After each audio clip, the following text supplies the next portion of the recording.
What's up, everyone? Welcome to Sir Hunt's Reviews. My name is Mark, and in this video, much like the title says, I want to cover what's gonna be going on in House of the Dragon Season 1.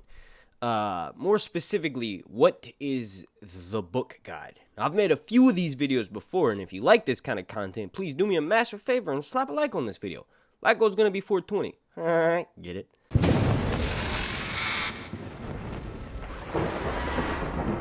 Oh yeah, there's some people that might get mad. Long night! That's what we call the wait for Game of Thrones, the prequel series House of the Dragon Season 1. The wait in between, Game of Thrones ending and House of the Dragon is called the long night. Really, the wait for anything we're excited for is the long night on this channel. I like how those got progressively weaker each time I said it. But I'm jumping right into it. I'm actually pulling this information from a worldoficeandfire.westeros.org.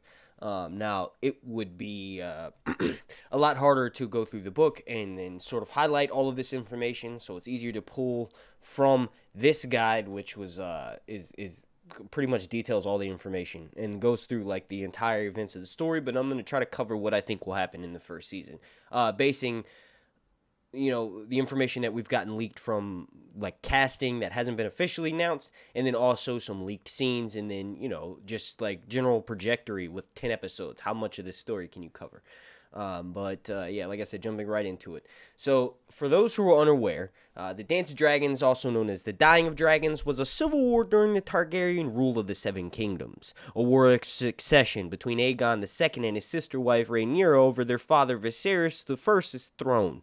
The war was fought from 129 AC to 131 AC. And just sort of pausing right there, this is the interesting part. So the actual chunk of this story that's the most exciting, the most adaptable to television, so that we're not just sort of like given a bunch of boring dialogue, right, with no action scenes, is only a few years. So the way that they've made this last, even half as long as Game of Thrones is to sort of tell the story in the beginning and then jump to the main timeline where most of the announced cast members will be playing a major part.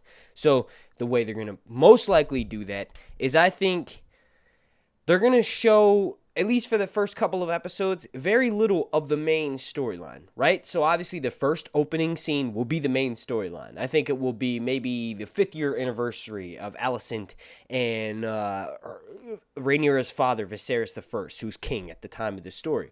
If they do something like that, it allows on the very first episode, in the very, half or first few minutes or whatever, to like, this is where basically the greens versus the blacks is established. So if they were to start the actual episode with the 5th year tourney, or the tourney that's, in celebration of Alicent and Viserys' 5th year of marriage, if they were to do that, we have like several moments, obviously the greens versus the blacks is established, but also we have Daemon returning and laying down his crown of the stepstones, which is something that it kind of like caused a rift between Viserys and his brother.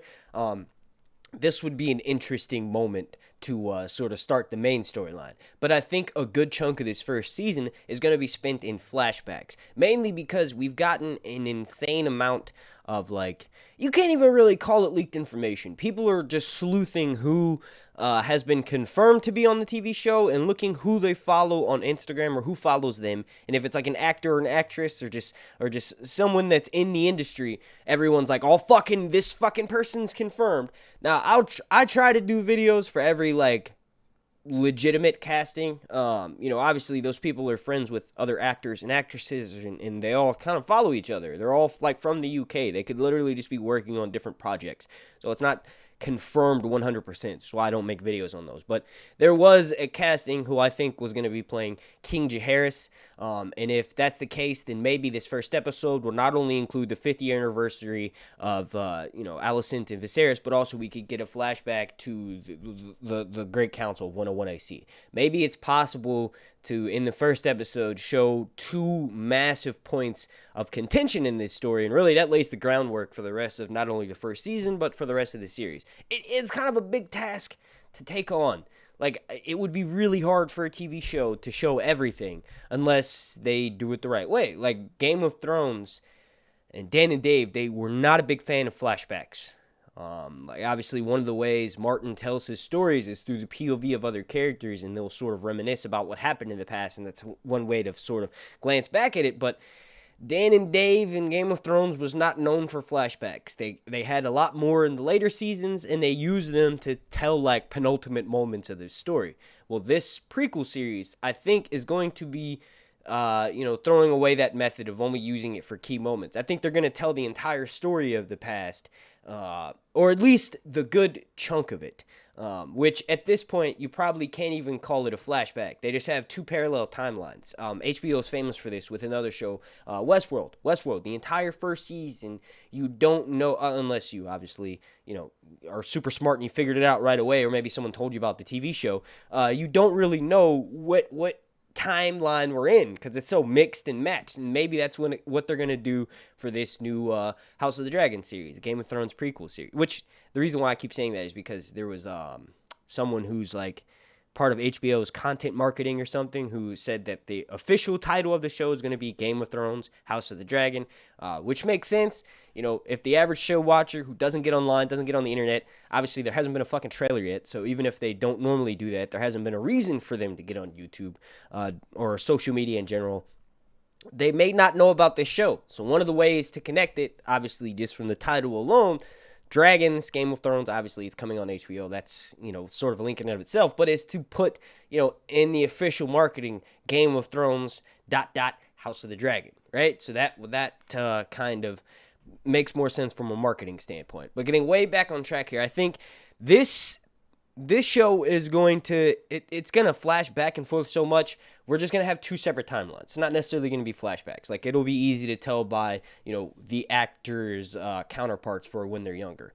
Recently, there was some information of some young fellow, he's maybe 19 or 20, and he looks a lot like Matt Smith. He looks like Daemon, the actor that's playing Prince Daemon. So a lot of people think that he could be a younger version of Daemon. I think it would actually kind of make more sense from a realistic standpoint is to sort of CGI de-age Prince Daemon, because he's supposed to be a significant amount of years older than Rhaenyra. I think it's 15 or something, 10 to 15 years older than Rhaenyra. So I thought one way to do that is by having the actors who play Viserys and Daemon, actually having them the same. It's the same actor. They just de-age them a little bit, because one of the ways they could show how insanely hard it is to have a child is by getting new actors in general, right? So Alicent and Rhaenyra, they have children, and that process of having multiple children back to back in a short period of time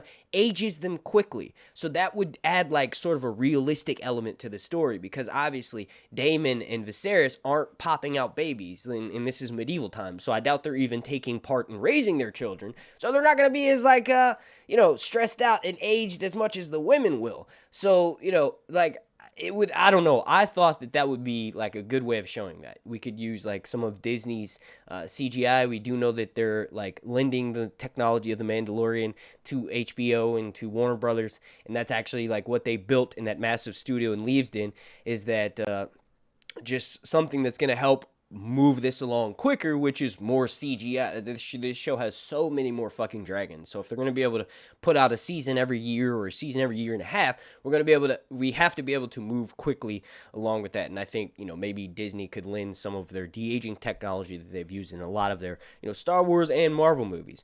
But getting back on track here, so the real prelude to this story starts with King Viserys the First Targaryen. He had 3 children by his first queen, Aemma Arryn, but only one, Princess Rhaenyra, survived all the way to adulthood. Lacking a son to succeed him, Viserys began to train Rhaenyra to be his heir. Young Rhaenyra was included in discussions of the affairs of state and was allowed to participate in meetings of the small council. Many nobles took note, and Rhaenyra soon acquired a clique of adherents and supporters. After the passing of Queen Aemma in 105 AC, Viserys named Rhaenyra his heir, and hundreds of lords and landed knights paid obeisance to her. Viserys' declaration disregarded precedents from 92 AC and from 101 AC. The king remarried in 106 AC, this time to Alicent Hightower. They had 4 more children, Aegon, Helena, Aemond, and Daemon. And then in 111 AC, a great tourney was held at King's Landing on the 5th anniversary. Now, I was obviously just talking about this. This is where I think the first episode should really pick up. On the 5th anniversary of Viserys' marriage to Alicent, during the opening feast, Queen Alicent wore a green gown, whilst Princess Rhaenyra dressed in the red and black of House Targaryen. Note was taken, and thereafter it became the custom to refer to greens and blacks when talking to the Queen's party and the party of the princess, respectively. Wearing Rhaenyra's favor, Sir Criston Cole unhorsed all of Alicent's champions in the tourney, including 2 of her cousins and her youngest brother, Sir Gawain Hightower. Now, what's interesting is that Criston Cole switches allegiance. So if we're going to start at this 50-year tourney, so many things happens. Like I said, it's perfect for the first episode. We get the greens versus the blacks, right? We get Sir Criston, who is swearing allegiance to Rhaenyra, and the younger version, obviously the younger version who's going to be playing her. The younger actor is going to be playing him as well, whatever. And then later on, when we get the main timeline, that's when we realize, oh shit, Criston Cole is on the greens, and like they can sort of explain what happens with that. And then just sort of continuing on here, Viserys the First ended up strengthening Rhaenyra's place in the succession by marrying her in 114 AC to Sir Laenor Velaryon. He's obviously a named cast member, who himself had Targaryen blood through his mother, Princess Rhaenys. The marriage caused a falling out between Rhaenyra and Criston. Rhaenyra gave birth to 3 sons, Jacaerys, Lucerys, and Joffrey Velaryon. During her marriage, although there were rumors that the father of these princes were not Laenor, but Sir Harwin Strong. That's going to be a major plot of point of contention in this story. It's like, why they've decided to make Corlys black, so his son Laenor is obviously half black, so his son. And this would be an interesting standpoint. Maybe you could look at it from a medieval perspective, and they don't know a lot about genetics, but I myself have a son who's 75% white. He looks right now like he's fully white. He hasn't gotten a tan yet. His curls haven't come in. He looks like a white kid, right? So maybe Rhaenyra and Laenor do have children, and they're actual children looking 100% white and not having like any of the sort of African genetics, or I guess, his Velaryon genetics, right? It would make that rumor that, Laenor's obviously, he's supposed to be gay in the books, like it's hinted at, it's suggested that that's why the kids aren't his, but there's no definitive description of how the Strongs look. So it could just be that, their children didn't get the typical Valyrian features, right? So it's always multiple sides to every story. So they could really kind of make that more of a valid point, more of a visual kind of thing for this story. But just sort of continuing on here, after Laenor was murdered in Spicetown in 120 AC, Rhaenyra married her uncle, Prince Daemon Targaryen, younger brother to Viserys. Her sons by him were Aegon the Younger, called so to distinguish him from his uncle, Alicent's Aegon, who on occasion was called Aegon the Elder, and Viserys. Basically to separate or differentiate the sons of Rhaenyra and Alicent. Aegon, the cunt, is Alicent's son, and he's called Aegon the Elder, and then Aegon the Younger. But just sort of continuing on here, the relationship between Rhaenyra and Alicent declined early in Alicent's marriage to Viserys, since both ladies had been trying to be the realm's first lady, and there could only be one. As a consequence of their bad relation, Alicent's sons did not take to Rhaenyra's sons. Alicent's father, Sir Otto Hightower, had also disliked Rhaenyra's second husband, Prince Daemon, since the beginning of Viserys' reign, although the exact reasons are unknown. Now, I'll tell you, the way the show is going to most likely portray it is Daemon took Alicent's maidenhood. Now, Daemon is not the easiest guy to get along with, but obviously, if someone who is not the king takes your daughter's virginity during this time period, that's a reason to really hate someone. There's also Daemon has a personality. He grows bored quickly. He tries to do whatever he can to get himself the most power. Specifically on the streets of King's Landing, he has someone, Mysaria, that works with him and lets him know the inner workings of the streets. So realistically, he has a bit more power than Sir Otto. Even though Sir Otto's daughter is, like obviously the queen, right?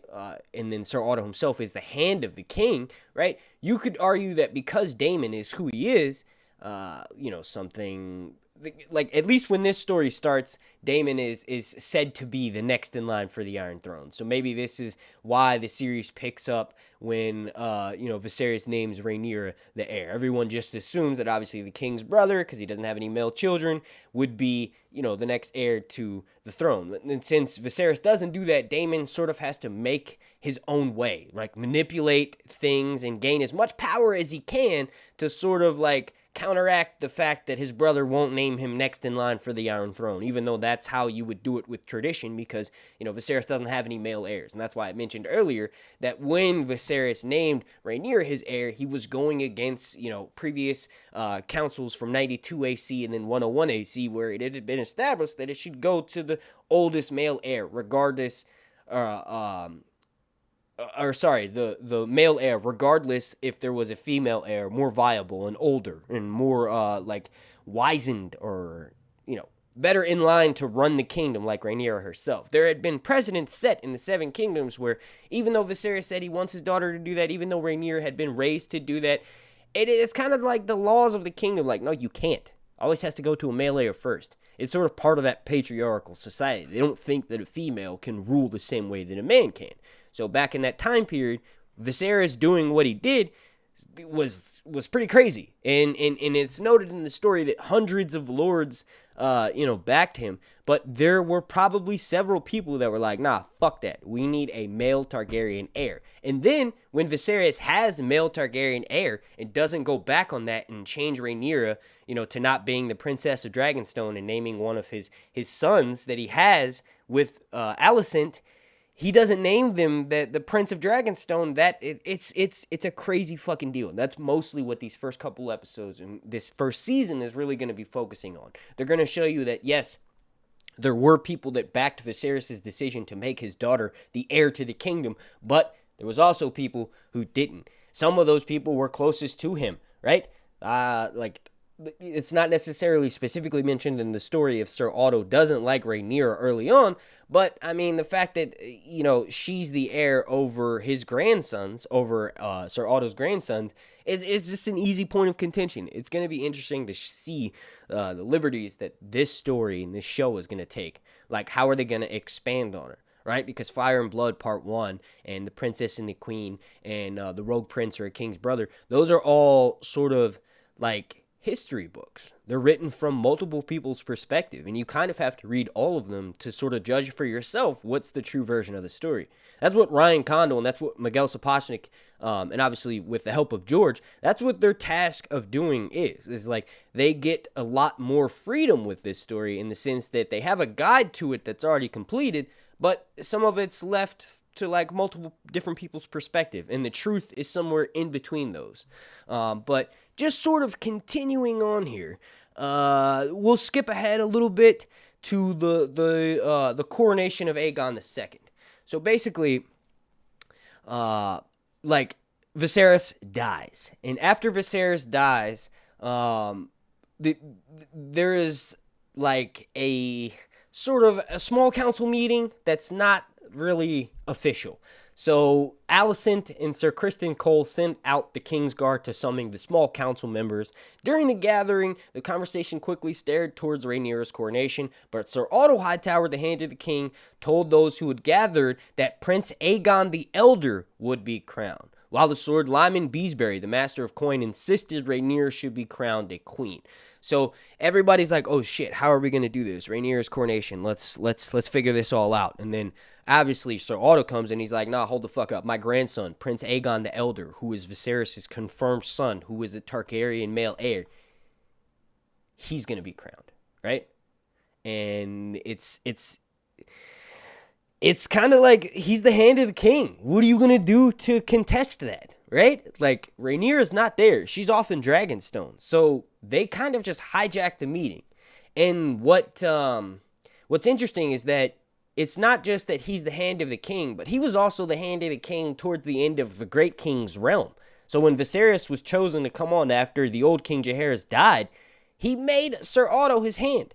So it's kind of like this dude has a lot of power in the kingdom, and when he comes in and hijacks that meeting, it's the very same thing of like when Ned gets beheaded, right? So it's that same effect. Ned is sending letters out to all of the kingdoms, letting them know, hey, Joffrey, all of Cersei's children with Robert are bastards. They're all actually fathered by Jaime Lannister.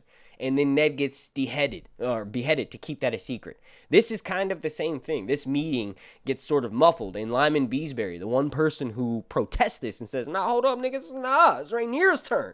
He gets his throat slit. So this would be an interesting moment to, I guess, kind of end the first season on. But there's so much more, I think.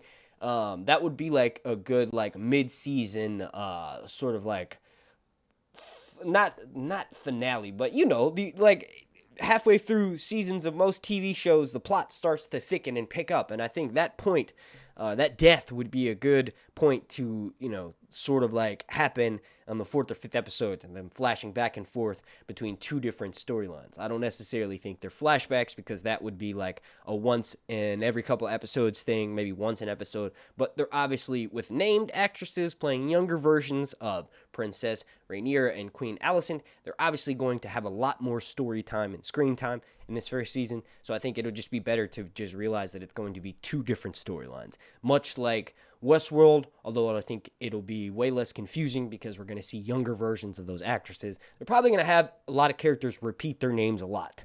That's one way to sort of convey who this person is in dialogues. You have everyone call them by their name. So they'll say Princess Rhaenyra or Queen Alicent, and then we'll know which storyline it is. For most of the people like myself who've read this story multiple times, you'll know exactly. It'll be pretty obvious to tell. But that'll just be one way by having everybody like obviously look way younger. And then I think to wrap this video up, because I've been rambling for a minute, I think a good point to stop the finale for the first season would be, and if you want a video where I go on all of the details of this page right here, if you haven't been reading it behind me, I did like a 45-minute video a few months ago about you know, everything that happens in the books. But like I said, I think a good point would actually be Blood and Cheese. So basically, Rhaenyra collapsed when learning of Lucerys' death. Her son, Prince Daemon, at Harrenhal, sent a raven to his wife promising that her son's death would be avenged, and using one of his friends from King's Landing, Daemon enlists the help of a former sergeant of the City Watch, now known as Blood, and a rat catcher from the Red Keep, known as Cheese. The two of them sneak into the Red Keep, using secret tunnels and hidden doors, which brought them into the Tower of the Hand. There, Queen Alicent was bound and gagged, and her bedmaid strangled. When Queen Helena and her 3 children appeared, Blood and Cheese borrowed the doors and told Helena to choose which one of her sons would die. Helena reluctantly chose Maelor, but Blood did the opposite and killed Prince JAEHAERYS instead. The two fled with the prince's head, leaving the others unharmed. Blood was seized at the gates, and obviously, like, you know, some shit happens to them for doing that. So this is a crazy fucking moment. Basically, Helena, who hasn't been like officially named, is forced to choose which one of her kids would survive. And obviously the one that she chooses is the one who isn't killed, and they choose to kill one of the other kids. So that kid that Helena chose to kill has to live the rest of his life knowing that his mother was willing to sacrifice him over, you know what I mean? So it's really fucked up. That's like a penultimate moment to end the season on. And then, like, in the same episode, obviously, this is a TV show. I hope people realize that this time and don't get so fucking mad at how timelines are sped up, things are mixed and matched, and it takes less time to travel, right? So maybe in the same episode, we could obviously have, like, it's kind of a dead giveaway, but basically what happens, and I'll be very specific here, with Lucerys Viserion, he ends up, like, obviously he's a dragon rider, but prior to the Dance of the Dragons, he served as a squire. He was 14 years old at the start of the war. Then he's sent on a mission that was actually considered to be safer than what Jacaerys was doing, and basically he's going to go, like, apply for help, kind of, for his mom. And when he does that, he flies to Stormend. Just sort of summarizing here, Aemon One Eye is also doing the same thing, petitioning for his brother Aegon, who was crowned king at this time. And they end up fighting, and Lucerys is brutally murdered. And then after that, blood and cheese is done in sort of retaliation to that. And I think these two scenes could honestly happen really close together, and that would be like maybe in the same episode. And this is like the way to end the first season. I mean, it lets you know like shit is real, and then they could also spend time developing Lucerys the whole first season with these flashbacks, and then we get to see him as he's older. It would be unexpected and sort of shocking if they, one of the main characters that we saw who sent on the safer mission is the one who ends up getting killed, right? So you could argue that it's not only unexpected, but also the fact that it's a child is so much more heartbreaking and gut-wrenching. And then you have, both sides losing children. It just seems like a good point to end the first season. And at that point, this seems like a good point to end the first video. I want to thank you all so much for watching this long. If you could please do me a favor and slap a like on these videos. The like goal is going to be 420. If you enjoy this kind of content, please consider checking out my Patreon over on patreon.com/yourhuntsreviews. I plan on revamping it in a few days. The main reason being is because YouTube's algorithm doesn't promote my videos as much as they used to. So YouTube's ad revenue doesn't really do anything except for pay a few bills. If I want to continue to do this full time, I have a child, so I need to be thinking of ways to expand my brand and put out content for people who truly want it. So if you want to, give an extra couple of dollars or something, and you want some more content that's going to be like this, let me know, because I won't be able to upload these as often. But like I said, I want to thank you all so much for watching. And obviously, if you can't afford to give anything, well, just watching my videos here on YouTube help. I want to thank you all again for like the millionth time. My name is Mark, and this has been Sir Hunt's Long Night Reviews.